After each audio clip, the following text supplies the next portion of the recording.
Gas stoichiometry time. Okay, here is the first question. How many liters? All right, I will write down V equals, because that is what I'm looking for, of sulfur hexafluoride will be produced by reacting 100 grams of S8 at STP. Okay, so I can write some of the stuff down. Remember what STP stands for? Standard temperature pressure. And it turns out there's actually two ways to solve this that I'm going to show you.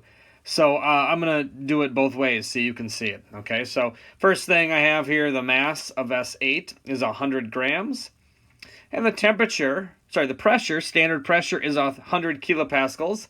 And standard temperature was 0 Celsius, which I'm just going to convert right away to Kelvin because that's the temperature I'm going to want to use. All right, well, I can just do stoichiometry right away. I can start with 100 grams of S8 and set up my proportions here, my dimensional analysis. 8 sulfurs from the periodic table is 256.56 grams.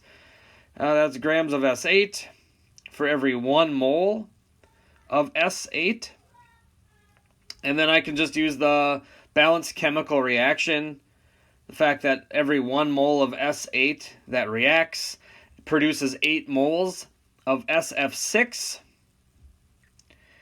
And the last thing I'm going to use is, because it's standard temperature pressure, we're making the assumption that 1 mole of any gas is 22.7 liters. But this only works. The only reason I can use that, the only reason that I can use this thing right here is because the problem is at STP. If it is not, I cannot use that at all. Okay, so if I do the math on this, I'm going to get 70.8 liters. So this way only works with STP. I'm going to show you a second way that is foolproof, will work at any conditions, including STP, using PV equals nRT. And, you pick what you're going to use. But so anyway, I'm just going to cut out that part right there and reuse it, because to do the other way, you got to go this far anyways, right? I still got to figure out the moles of SF6 that will be produced. And so that part stays the same for my second way of calculating this.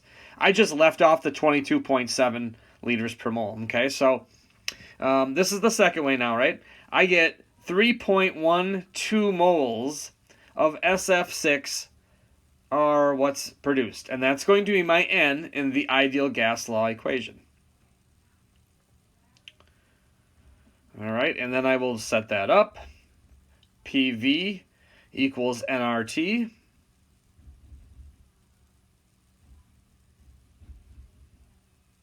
And I can just plug in the numbers. Pressure was 100 kilopascals. Volume is what I'm solving for. My N is 3.12 moles. And then the R for kilopascals is 8.314. Got to put the units in. And then the temperature is 273.15 Kelvin standard temperature. Okay, and then you just solve this, like normal. And you would get a volume. You're going to get the exact same answer, 70.8 liters for this. Now, if you're not sure which to use, always use the second method that I use, because if the conditions are not at standard temperature pressure, it will always work no matter what the conditions are. The top method only works when it's at STP.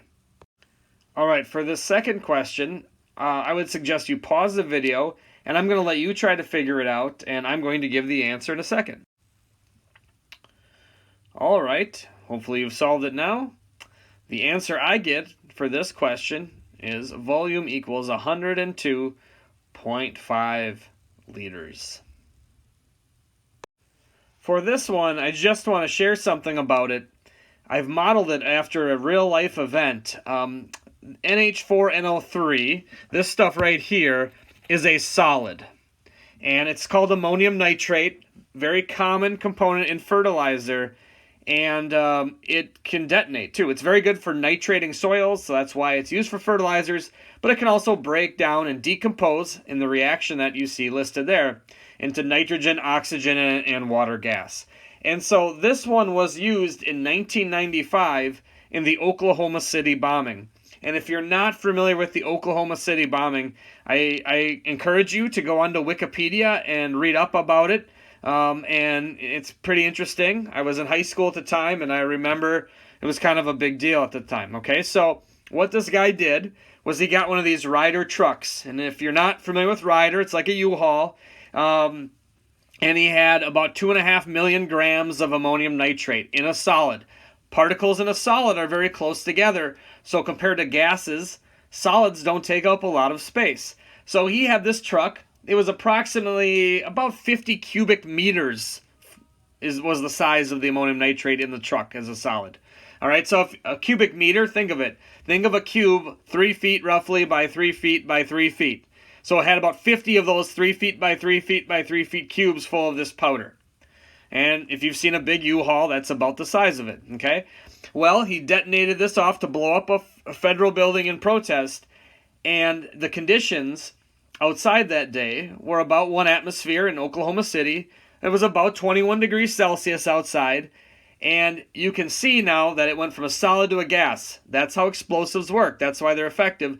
Gases take up a lot of space. And so the idea in this question is to figure out, well, how many cubic meters of gas did this thing take up in like an instant, less than a second, going from 50 cubic meters to whatever it is the answer to this question is in less than a second, pushing anything out of the way, anything at all that got in its way from taking up this space. So try it out, pause. I'm going to not just give you the answer right away, I'll give you a hint, and then pause again, and we'll do some hints, and then I'll give you the answer. All right, go ahead and pause. Okay, here's my first hint that I will give you. Think of this as total moles of gas. Don't think of each gas individually. So that allows you to have this proportion that I'm writing out here right now. Think of using this, that as a proportion in your reaction, that every 2 moles of ammonium nitrate that reacts generates 7 total moles of gas. And if you're like, okay, I see where the 2 comes from, where did you get the 7 from? Well, it's the 2 here, plus the 1 here, plus the 4 there, equals 7. All right, pause again and see if you can get the answer. Okay, the next stage here, I'm going to give you the answer for the moles of gas that were generated, and I get approximately 109,239 moles of gas were generated from that ammonium nitrate that was detonated that day. Okay, pause one last time, and I will give you my final answer. Okay, my final answer is approximately 2,639 cubic meters of gas were generated that day when he set this off. So think about it. It took up the size of like a large U-Haul, which is about 50 of those 3 by 3 by 3 cubes, and in an instant took up the space of about 2,700 of those 3 by 3 by 3 cubic meters, pushing away anything out of the way that it contacted. And what would stoichiometry be without a limiting reagent question? Okay, so here we go. Well, first things first here. Boy, this would have been tricky, wouldn't it have? That equation is not balanced. So let's make sure we balance it up. I could have used fractions, but I don't feel like it today. So there we go. We're all balanced up.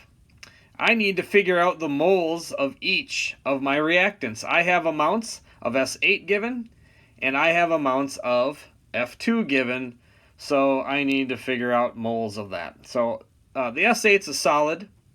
I guess I'll take care of that one first. There are 1,000 grams of S8 here, and I'll just use run-of-the-mill stoichiometry, 256.56 grams of S8 for every mole of S8 that's there. And so I'm just getting the moles, and I get the 3.9 moles of S8 are present. So I normally write these below the reaction, but because the text is there, I guess I will just write it above S8 so I can keep track of what I have on hand. So I have 3.9 moles of the S8 here. Now I want to do something similar with fluorine, but I can't do it exactly the same because fluorine's a gas and I don't have the mass of it. But I can use the ideal gas law to make that work. I'll start off with the atmosphere, the pressure here. So this is my PV equals nRT. So first the P, 1 atmosphere of pressure times 4,000 liters of fluorine. Okay, that equals N, which I want to solve for. I want to know how many moles are there. I'll pick the R value that is associated here with atmospheres. So I'll put that in. Can't forget me writing down the units. There we go. Okay, and thankfully the temperature's in Kelvin, so let's write in 500 Kelvin. All right, solve this up for N, and I get the amount of moles of fluorine that I have on hand are 97.4 moles of fluorine. So you might think right away, well, hey, that's got to be more. That's way more moles of fluorine than sulfur. Let's make, that means sulfur is a limiting reagent here. Well, we've got to actually check that out. Okay, let me just write this in here, 97.4 moles. And so I could start with either one of these two right now, but I'm just going to pick the big one, 97.4 moles of fluorine. So let me write that down. 97.4 moles of fluorine. And let me just do one quick mole-to-mole calculation to figure out how many moles of S8 I need. So every 24 moles of fluorine uses up only 1 mole of S8. So this tells me I need 4.06 moles of S8. That's how many I need. The thing is, when I go back and look at the chart, I don't got it. I only have 3.9. I'm close, but I don't have enough. So that means sulfur, S8, is the limiting reagent in this case. And I'm going to start with that 3.9 moles and continue on with the rest of the question. Okay, so 3.9 moles of S8. And I will use stoichiometry to figure out how many moles of SF6 are produced. So every 1 mole of S8 that reacts, I get 8 moles of SF6. So I can solve that here, and I get 31.2 moles of SF6. And now I can finally use the ideal gas law to finish off the question. PV equals nRT for the SF6.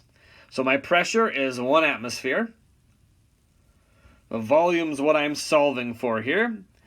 31.2 moles of SF6 will be produced. We have that calculated before. I'll use the R value for atmospheres, 0.0821.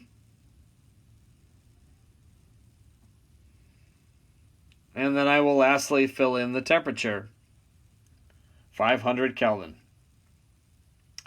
Okay, solving for the volume here then, I get an answer of about 1,281 liters of SF6 will be produced. Let me rezoom this so you can just see the whole thing all together. There it is.